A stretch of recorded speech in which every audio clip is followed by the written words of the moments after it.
অবশেষে পূরণ হচ্ছে প্রবাসী বাংলাদেশিদের দীর্ঘদিনের চাওয়া। পেনশন ব্যবস্থায় রেমিটেন্স যোদ্ধাদের জন্য রয়েছে প্রবাস স্কিম।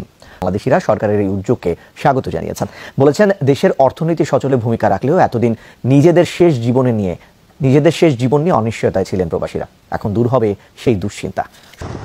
কখনো দুর্ঘটনায়, কখনো বা প্রিয়জনদের ধোকায় সঞ্চয় হারিয়ে প্রবাস জীবন শেষে নিঃস্ব হওয়ার ঘটনা দেখা যায় হর হামেশাই। বছরের পর বছর ধরে দেশের অর্থনীতির চাকা সচল রাখা প্রবাসীদের অনেকেরই শেষ জীবন কাটে চরম সংকটে, দুর্দশায়। দীর্ঘদিন ধরেই পেনশন সুবিধার দাবি জানিয়ে আসছে প্রবাসীরা।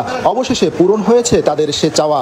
সরকারের পেনশন ব্যবস্থা তাই স্বস্তি দিচ্ছে মধ্যপ্রাচ্যের হাজার হাজার প্রবাসী বাংলাদেশিকে।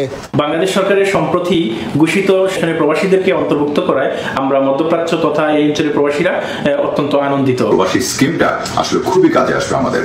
মাত্র সামান্য একটা অ্যামাউন্টের বিনিময়ে মাস শেষে, বছর শেষে যখন আপনি দেশে ফিরে যাবেন, অনেক বড় একটা অ্যামাউন্ট পাবেন। প্রবাসী যে আমাদের স্কিমটা চালু করছে, আসলে আমরা অনেক খুশি। সরকারকে আমরা ধন্যবাদ জানাই। সর্বনিম্ন 5,000 থেকে 10,000 পর্যন্ত মাসিক চাঁদায় পেনশন স্কিমে যুক্ত হতে পারবেন প্রবাসীরা। মধ্যপ্রাচ্যের অধিকাংশ প্রবাসী শ্রমিক, তাদের জন্য টাকার অঙ্কটা একটু বেশি বলে মত অনেকের। ঘরে বাড়িতে টাকা পাঠাতে হবে, টাকা পাঠানোর পরে 5,000 টাকা যে স্কিম আবার জমা করতে হবে, এটা আমাদের দ্বারা কষ্টকর হয়ে যায়। যদি সরকার এটা চিন্তা করে একটু কমায়, তাতে আমরা অনেক উপকারিত হব। চাই সরকারের কাছে আবেদন এটাই যে আমাদের এই যে পেনশনের টাকাটা কিছু কমিয়ে দেওয়ার জন্য। পেনশন ব্যবস্থা চালুর পাশাপাশি প্রবাসীদের জন্য দেশে বিনিয়োগ আরও সহজ করার দাবিও তুলছেন কেউ কেউ। অবশেষে বাংলাদেশ সরকারের অন্তর্বর্তীকালীন সরকারের প্রধান উপদেষ্টা ডক্টর মোহাম্মদ ইউনূস প্রবাসী বাংলাদেশিদের পেনশন সিস্টেম বা অবসর ভাতা চালুর ঘোষণা দিল। তবে কিভাবে পেনশন সিস্টেম বা অবসর ভাতার রূপরেখা করা হবে, এটা পরবর্তীতে জানিয়ে দেওয়া হবে।